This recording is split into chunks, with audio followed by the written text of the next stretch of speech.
난민은 제가 사실은 아르헨티나를 가서 정말 깜짝 놀랐던 게 선진국 묻지 않는 외형을 갖추고 있죠. 외형을 갖추고 있고 고기도 무지 맛있고요. 와인도 너무 맛있어요. 그거를 이제 물어봤어요. 야, 이거 왜 수출을 안 하니? 그랬더니 야, 우리 맛있고 돈 내고 수출을 해. 기본적으로 마인드셋이 그렇고요. 수출하는데 수출세가 붙습니다. 인구도 많고 자원도 많아요. 그렇죠. 근데 그 자원은 몇 사람에게 그렇죠. 집중돼 있는 거고 그게 일반 사람들의 소비력과 GDP가 높아져야 서로 협력 관계가 구축이 될 텐데 이 시장은 그런 시장이 아니다.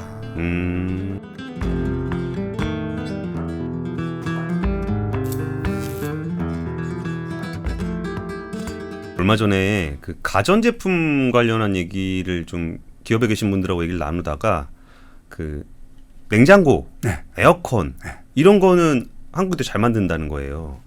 그럼 중국은 뭘 더 잘 만드냐 그랬더니 로봇 청소기 얘기를 하는 거예요. 그러니까 로봇 청소기? 아니 그러니까 좀 싼 청소기라든지 뭐 이런 거 잘 만든다 그러면은 그러니까 싸게 잘 만든다 뭐 이런 거 그게 아니라 오히려 그 센서를 통해서 그 가정을 다 그려내고 그렇죠. 이걸 지가 가서 먼지 털고 뭐 물 빨고 막 걸레 빨고 그러는 그 로봇 청소기가 거의 따라잡을 수 없을 정도로 격차가 벌어졌다는 거예요. 그게 이제 고위 기술 격차가 나기 때문에 그런 거거든요. 데이터 처리 장치라든지 데이터 처리 기술이라든지 이런 것들이 이제 고위 기술의 차이가 나기 때문에 그거를 사용한 중위 기술도 차이가 나는 거예요. 이제. 그러니까 아예 중위에 있는 에어컨 냉장고는 여전히 우리가 더 잘하지만 제조를 잘하니까 오히려 고위로 가면 더 안 된다. 그러니까 이제 이렇게 한번 구분해 볼 수 있는데 프로세스 기술이 굉장히 중요한 영역이 존재하고 그 다음에 아이디어, 창의력, 데이터 기술이 중요한 영역이 존재해요. 근데 프로세스 기술이 강한 영역도 더 가면 이 데이터 처리가 강한 기술에 못 이깁니다. 결국. 그러니까 지금 우리가 여전히 강하지만 프로세스 기술은 여전히 강해요. 우리가. 하지만 점점 데이터화가 돼가는 과정에서 이것도 경쟁력을 잃을 가능성이 높아지는데 빨리 이 부분 보강을 해야 된다라고 봐야 되는 거죠. 우울한 얘기 했으니까 우리 우울한 밝은 미래를 만들려면 네, 밝은 미래 만들려면 어떻게 해야 되나 어디에다 좀 집중하면 좋을 것인가 이것도 사실은 좀 쉽지가 않아서 일단은 저는 사실은 가장 중요한 지금 현재 상황에서 가장 중요한 게 두 가지 키워드가 있는데 하나는 탄소 중립 하나는 디지털 트랜스포메이션 이렇게 볼 수가 있어요. 근데 탄소 중립은 중국하고 우리가 비슷한 상황이고 우리가 좀 더 유리한 상황이에요.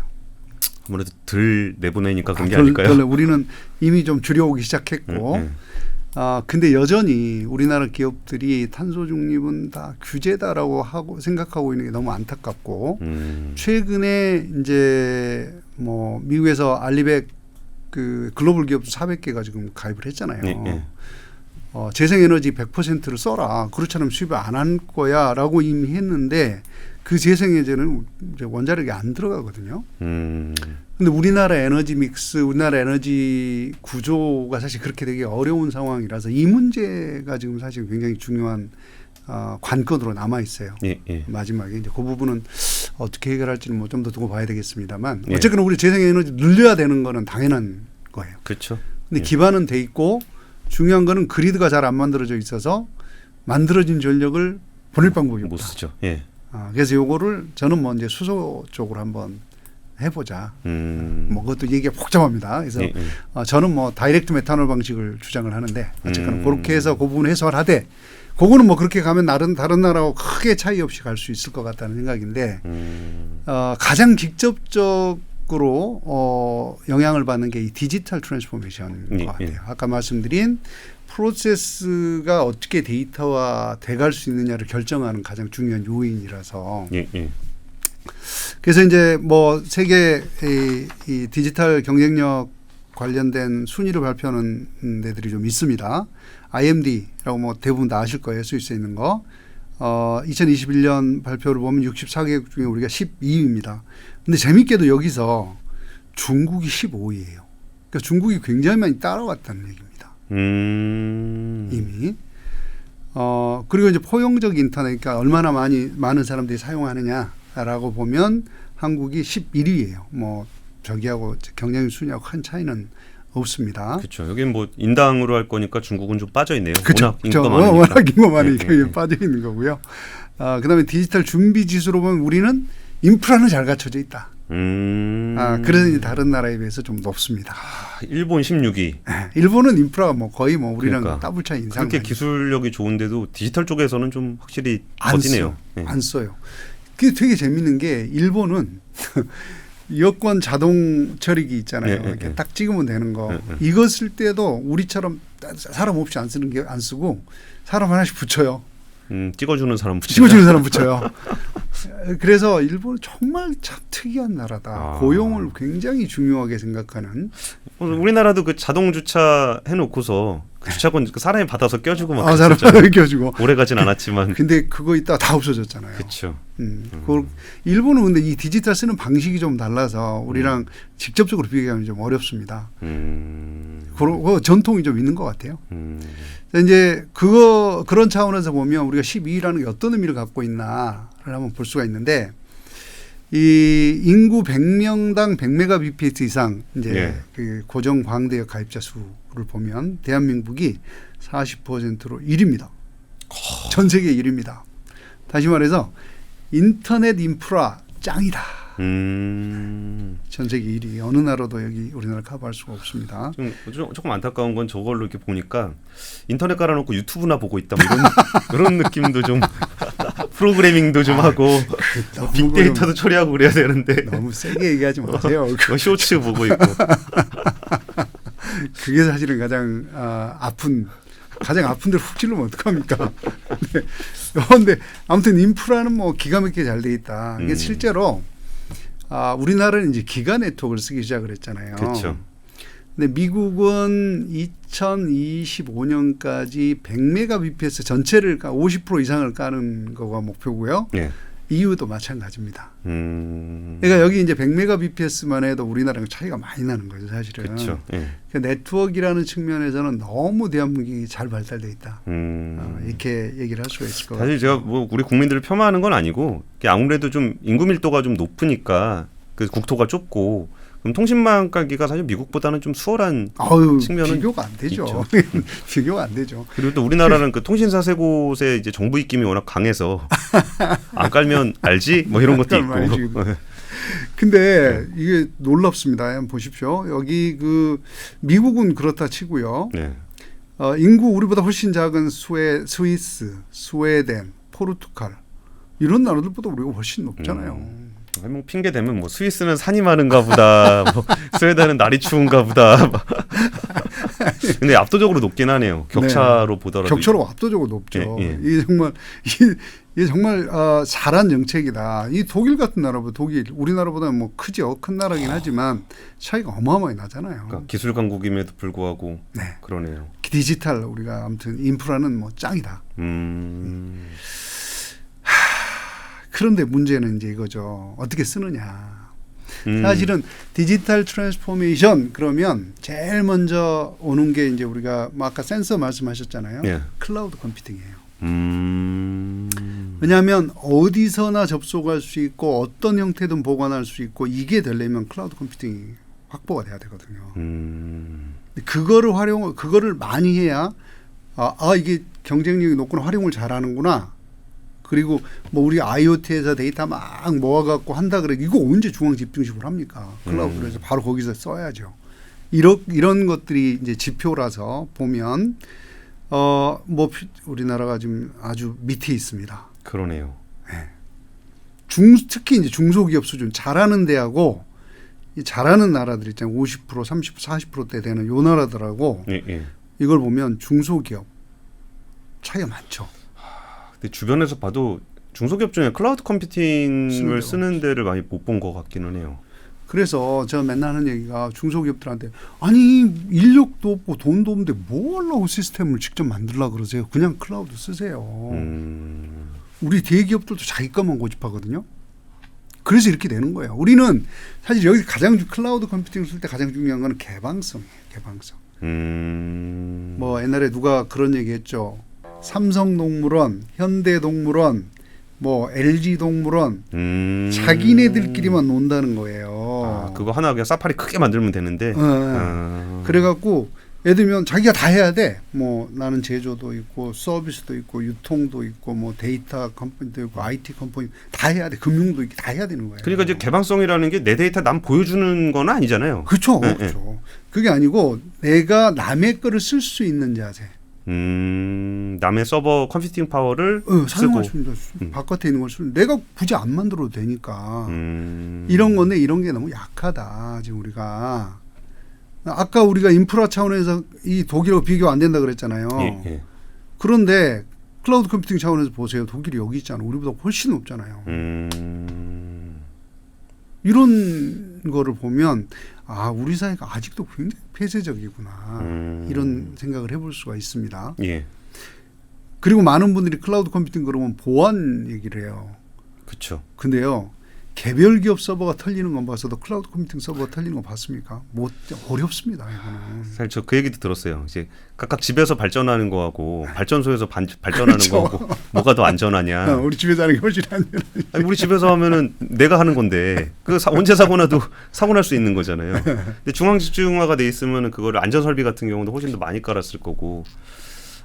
클라우드 컴퓨팅 활용 비중이 낮다는 것도 참 상당히 중요한 의미를 갖고 있습니다. 예. 거기다가 이제 제가 말씀드린 이 디지털 트랜스포메이션의 핵심은 온디맨드 서비스다.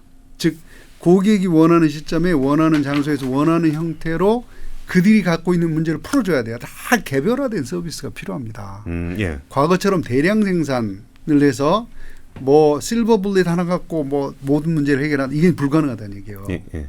이런 시대는 이미 지났고 개별 고객들이 원하는 솔루션을 만들어줘야 되는데 그렇게 하려면 비용이 너무 높아지잖아요. 그렇죠.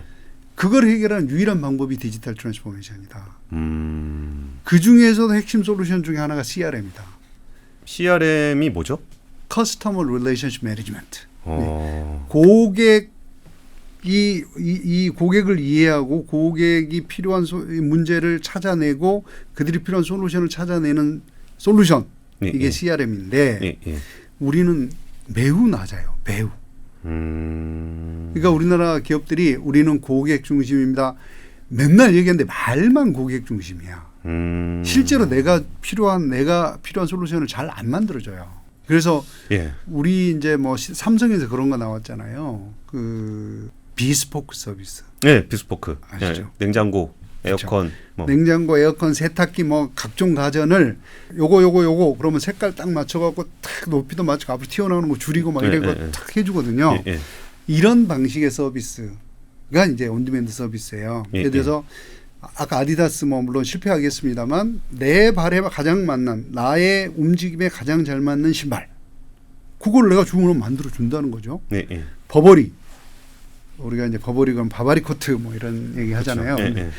이거 개인이 주문하면 직접 자기가 디자인할 수 있어요. 그럼 그걸 만들어줘요. 그렇게 하려면 뭐가 필요하냐? 예를 들면 실루엣, 디자인, 뭐 저 색상, 옷감 이것들을 다 모듈화해야 돼요. 그래서 120만 개 조합을 만들어놨어요. 자기가 고객 선택할 수 있도록. 선택 딱 하면 주문해서 자기가 만들어서 보내줘요.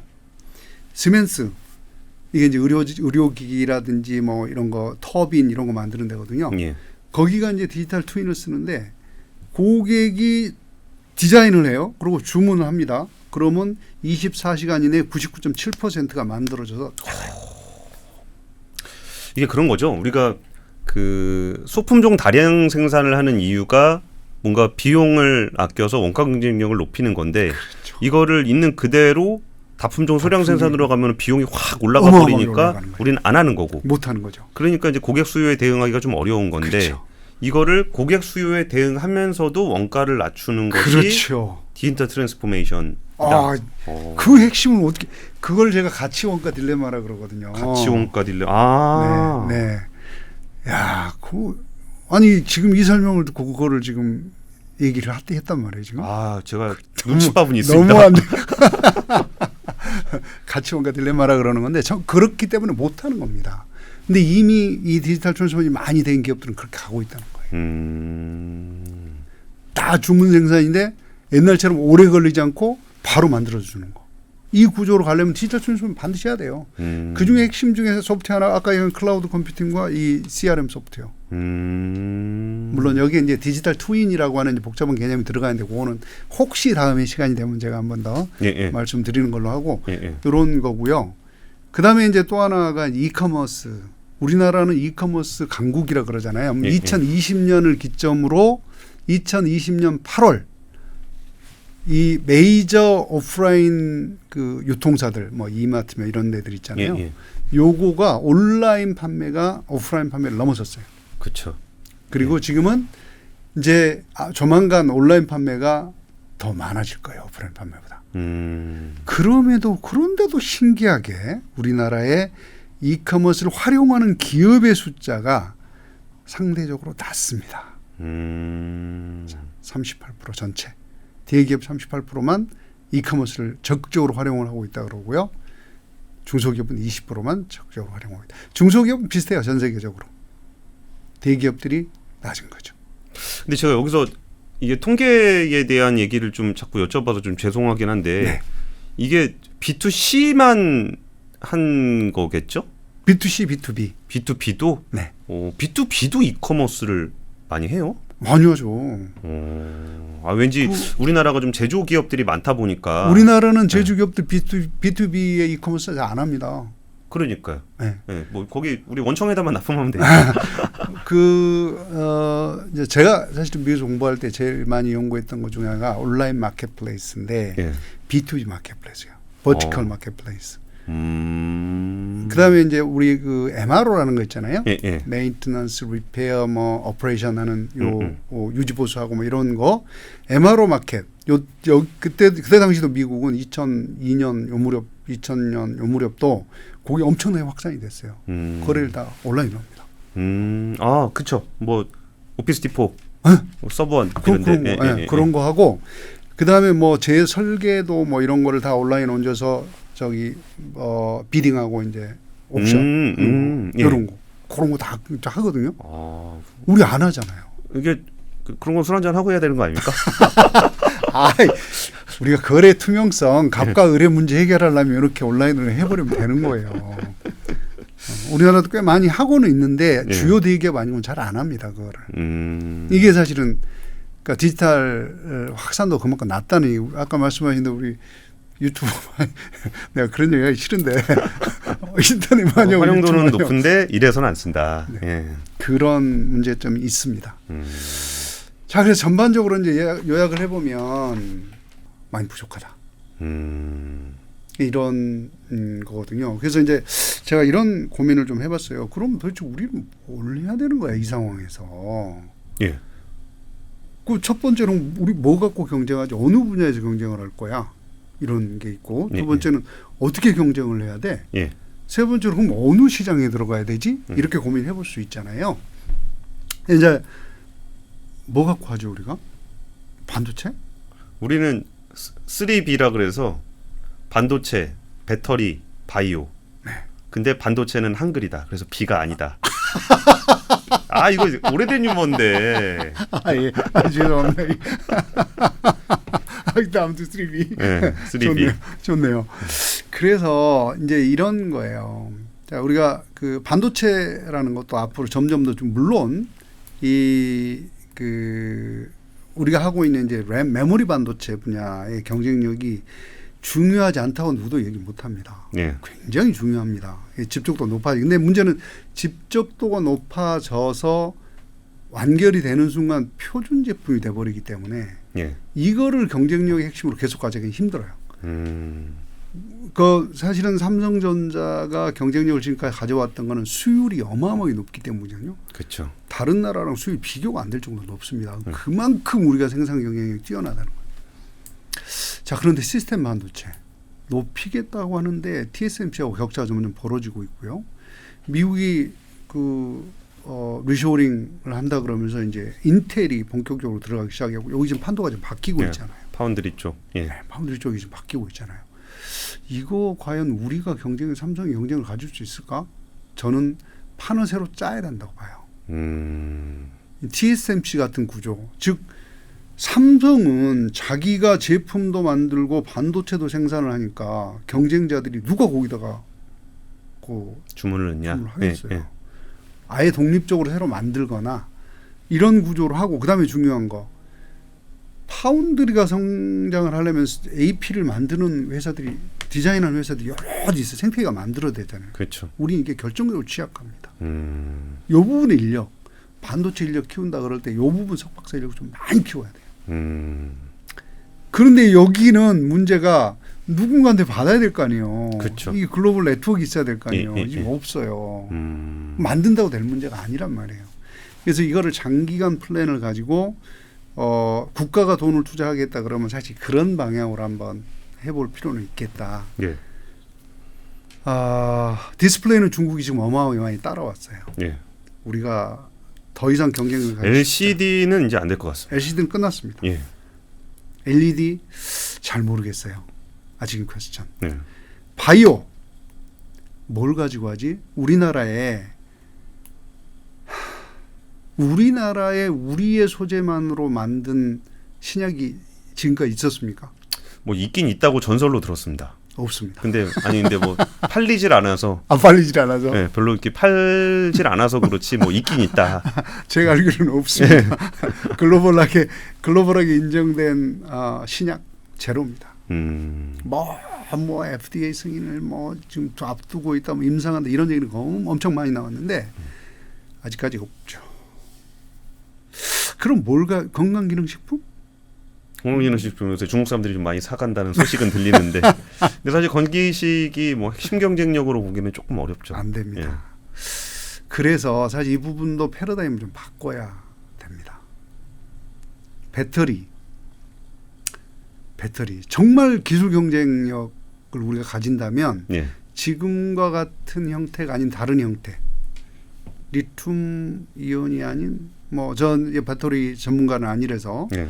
그야말로 전고체 배터리에서 획기적인 아이디어가 나온다든지 예. 리튬 이온이 아닌 흑연을 갖고 뭔가 새로운 방식을 만들어낸다든지 정말 가격이 싸면서도 새로운 방식으로 배터리 시장에서 경쟁할 수 있는 핵심적인 무엇인가 나오지 않으면 어렵다. 어쨌거나 신재생 에너지가 활성화되면 그리드가 굉장히 중요하고 예. 그리드만 갖고 해결이 안 되는 가능성을 해결하기 위해서는 반드시 무엇인가 캐리어가 존재해야 되는데 예. ESS 하나만 갖고는 불가능하다. 그러니까 스토리지 시스템 하나만 만들어 갖고는 그거 갖고는 우리도 경쟁이 없을 뿐더러 어렵다. 그러니까 6세대 수소 기술이 그 다이렉트 메탄올 퓨얼셀이라 그래요. 그러니까 메탄올로 바꿔서 지금 암모니아로 하고 있는데 암모니아는 독극성도 있고 하니까 예. 메탄올로 바꿔서 그거를 저장을 하고 바로 연료로 쓸 수 있는 DMHFC라고 하는 다이렉트 메탄올 퓨얼셀. 근데 메탄올이 되게 강점이 좀 있는 것 같아요. 제가 그걸 연구를 많이 안 해서 모르나 주워들은 견해로는 실제로 그 부분에 굉장히 오랫동안 연구하신 분한테 얘기 들어보니까 그 정도면 우리가 경쟁력이 있을 수 있습니다. 이렇게 말씀하시는 걸 들었거든요. 그래서 그 부분 한번 수소 쪽은 아직은 무한대의 에너지 경쟁을 갖고 있고 새로운 인프라를 깔 수 있으니까 그 부분 한번 해보는 거 어떨까. 지금 팔리고 있는 전기차에서는 충분한 경쟁력을 가지고 있는데 여기서 그 시장은 어마어마하게 커질 거기 때문에 거기서 지금 가지고 있는 경쟁력뿐만이 아니라 추가적인 미래 기술이라든지 그렇죠. 아니면 수소를 통한 이게 단순히 전기차 배터리의 문제가 아니라 전력 그리드를 구성해 줄 수 있는 품목으로서 에너지 시스템 자체를 바꿔 에너지 혁명 자체를 만들어낼 수 있는 구조적 변화가 지금 필요한 시점이다. 그래서 전기차가 100만 대가 넘어가면 우리나라 발전소 몇 개를 더 지어야 됩니까? 중국에 전기차로 다 바꾼다고 쳐봐요. 그렇죠. 그러면 지금 현재 있는 전기량 갖고는 턱도 없이 부족하거든요. 그렇죠. 거기서 석탄 발전 돌릴 건 아니니까. 석탄 돌릴 수고. 그러면 뭔가 대안이 필요한데 뭘로 할 거냐. 재생에너지 해야 될 거고 재생에너지 하면 간헐성이 생기니까 거기에 그 캐리어가 필요하죠. 예. 그리드와 수소로 가야 되는 거죠. 그런 방식으로 뭔가 해보되 전반적 경쟁력이 올라가야 되니까 이 디지털 중소기업과 대기업의 디지털 트랜스포메이션을 조금 더 신경을 좀 써보자. 그거는 어떻게 해당하는 부분인가요? 요거는 이제 대부분 다 그 지금 현재 중저위 기술에서 경쟁력을 높일 필요가 있거든요. 예, 예. 그렇게 되면 대부분은 지금 뭘로 하고 있냐면 디지털 트윈이라는 형태로 전환이 돼요. 그래서 앞으로는 뭐 샘플을 만들지도 않고 모컵을 만들지도 않고 이런 구조로 가고 모든 걸 디지털로 테스트를 하고 디지털 사전에 만들어 보고 디지털 컨트롤 하거든요. 예를 들면 이런 거거든요. 우리 지금 차 타는데 예. 시동 걸고 문 열고 문 닫고 다 핸드폰으로 하잖아요. 예, 예. 이렇게 만들어야 공장도 컨트롤이 가능하다는 거예요.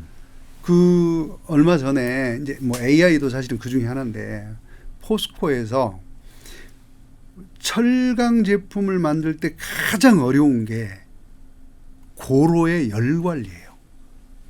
고로의 열. 원석이 들어가 갖고 철광석이 들어가잖아요. 예, 예, 예. 근데 이게 워낙 한 7,000도씨, 8,000도씨 막 이렇게 돼 있는 예, 거니까 관리를 못 해요. 방법이 없어요. 음. 근데 그걸 인공지능을 써갖고 이거를 균일하게 관리를 해야 뭐를 할 수 있는 어떤 철광석을 넣었을 때 얼마 정도 불순물이 들어가고 또는 어떤 첨가제를 넣었을 때 얼마 정도 고순도의 철이 나오고 이런 걸 다 알 수가 있거든요. 예. 모든 배합을 다 우리가 정리를 해서 딱 뭐 넣으면 뭐가 얼마 이렇게 나오는지를 알 수가 있거든요. 예. 근데 지금까지 불가능했어요. 근데 최근에 포스코가 그런 시스템 하나 만들었습니다. 인공지능으로.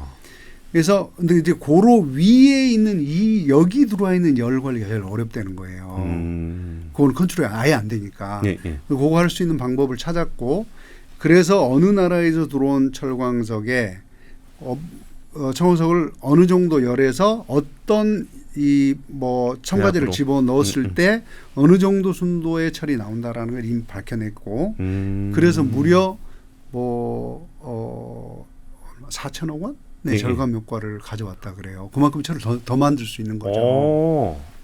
그 온도를 찾은 것만 온도 조절을 할 수 있는 것만으로도 그럼요. 그렇게 비용 절감이 그러니까 온도 조절이 되면 실제로 우리가 어떤 변수를 집어넣었을 때 어떤 효과가 나오는지를 알 수 있잖아요. 그게 뭐 반도체로 따지면 수율이 올라가는 그런 개념. 어마어마하게 수율이 올라가는 거죠.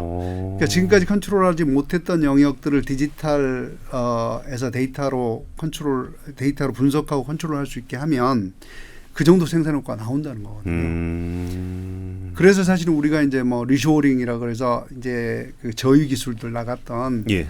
뭐 신발, 섬유 이런 것들도 갖고 들어올 수 있다는 거예요. 이거를 데이터화해 갖고 컨트롤하면. 그래서 이제 그런 영역에 일단 하나 투자가 필요하고요. 그다음에 아주 고위로 가면 분자 단위의 물질을 컨트롤하는 거가 이제 퀀텀 컴퓨팅이라는 게 있거든요. 그러면 이제 예컨대 약품 같은 거는 분자 단위에서 컨트롤을 하면 부작용을 많이 줄여낼 수가 있고 예, 예.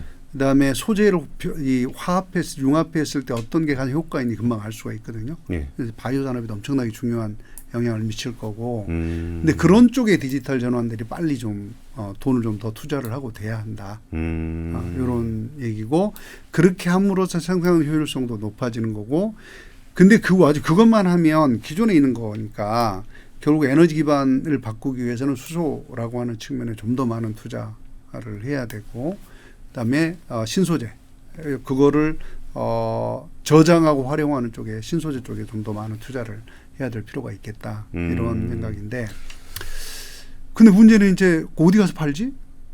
그러니까 지금 사실 이게 마지막 질문으로 넘어가고 싶었는데 이게 되게 어려워요 요즘에. 어렵습니다. 우리 그동안 중국에 팔았단 말이죠.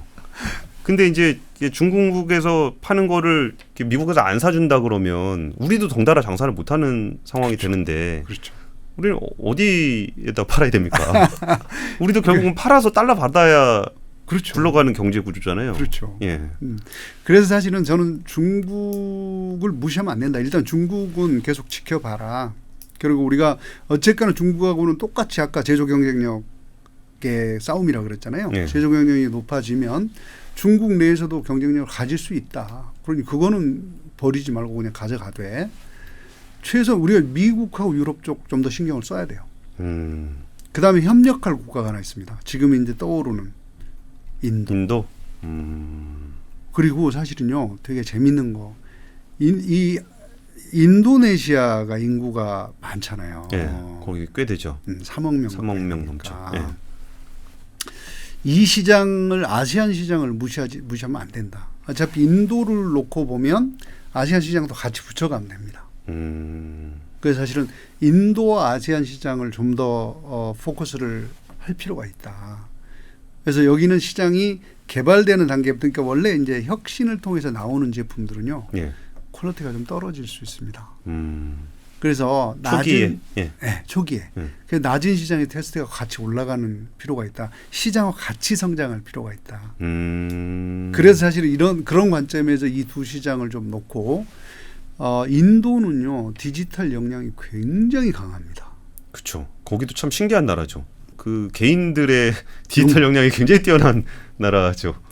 그리고 사실 저는 중국보다는 인도를 훨씬 선호하는데 물론 뭐 어떤 사람들은 막 인도 덥고 더럽고 뭐 카스트 계급제도 때문에 뭐 어렵고 폭력 많고 이렇다 그러는데 좀 어수선하죠. 거기가 민주제 국가다 보니까. 예. 바로 그것 때문이에요. 저는 중국보다 훨씬 낫다고 생각해요. 정치 체제가 안정이 돼 있잖아요. 중국처럼 어느 날 갑자기 확 바꿔갖고 야 이런 거 안 하는 기업 다 내보내. 이렇게는 안 한단 말이죠. 그리고 이제 정치적으로 안정이 돼 있고 앞으로 더 안정될 거라고 보고 사람들이 수준 높아요. 거기 저기들은 그 인도의 나름 엘리트 그룹들 대학 졸업한 이 그룹들은 굉장히 수준이 높아요. 그래서 우리가 협력해서 가도 될 만한 파트너다라고 생각을 하고 있습니다. 그래서 그런 부분에 조금 더 초점을 둬서 이 시장 쪽으로 좀 더 진입을 하고 특히 우리 그 중소기업들도 이쪽에서 아웃소싱을 좀 할 수 있도록 고민을 좀 할 필요가 있겠다. 근데 사실 지금 그 장표 써주신 거 보면은 다 써놓으신 거 아닙니까? 전 세계? 근데 남미아프리카까지 한번 들어. 남미는 되게 재밌는. 5대양 6대주 중에 지금 호주가 빠진 것 같은데. 네, 호주는 뭐 자원을 갖고 먹고 사는 나라인데 인구가 2,500밖에 안 되기 때문에. 딱히 뭐 그렇게 언급을 해야 될 만한 데는 아니라서. 근데 아프리카는 사실은 자원 때문에 했는데 저는 자원이라 그러면 오히려 몽골이나 중앙아시아 쪽이 더 나을 것 같아요. 우리가 근접성도 그렇고 몽골은 정말 어마어마한 자원들이 있거든요. 그래서 뭐 우리가 히토리 그러면 맨날 중국만 바라보고 있는데 몽골이 이제 어려운 점은 루트가 없다는 이게 가져오기가 힘들죠. 가져올 수가 없다는 거잖아요. 중국 거쳐서 와야 되니까. 우리가 러시아랑 관계를 좀 중국은 좀 그렇다. 러시아랑 관계만 좀 잘 만들어도 충분히 가능하다. 블라디보스토크 쪽으로 나오는 것도 조금 복잡하긴 합니다만 어쨌거나 그럴 필요는 있겠다. 그래서 오히려 몽골 쪽을 조금 더 포커스를 하고 중앙아시아 쪽을 좀 더 포커스를 할 필요가 있겠다. 아프리카보다는 이미 그쪽은 중국이 뭐 아프리카 거의 다 가져가 있기 때문에 그건 어렵다. 그래서 시장으로서의 매력은 아직은 뭐 인도나 동남아보다는 훨씬 떨어지는 데고 그렇기 때문에 자원이라면 오히려 몽골이나 중앙아시아 쪽을 한번 고민을 해보고 시장은 동남아와 인도를 좀 더 포커싱을 해서 보고 대신 유럽과 미국은 놓치면 안 되는 시장이니 거기는 반드시 가고. 그렇죠.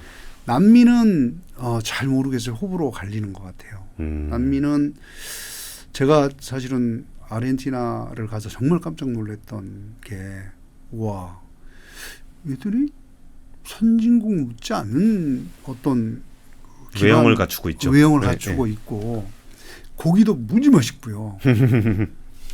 와인도 너무 맛있어요. 아르헨티나 와인 맛있죠. 말백 최고입니다. 그런데 그거를 물어봤어요. 야 이거 왜 수출을 안 하니 그랬더니 야 우리 맛있고 돈 내면 수출을 해. 기본적으로 마인드셋이 그렇고요. 수출하는데 수출세가 붙습니다. 이거는 좀 쉽지는 않겠다. 왜 그 나라가 그렇게까지 그 과거에는 어마어마했잖아요. 그쵸. 그런 나라에다가 이렇게 떨어질 수밖에 없었는가? 그런 생각이 좀 들거든요. 그래서 시장이란 결국 그 나라의 GDP가 쭉 같이 성장을 하고 제조 기반도 성장을 하고 그러면서 우리가 협력 관계가 일방적으로 우리가 무엇인가를 파는데 제조된 제품을 파는데 거기에 아무것도 없다면 그건 시장으로서 가치가 별로 없는 거다.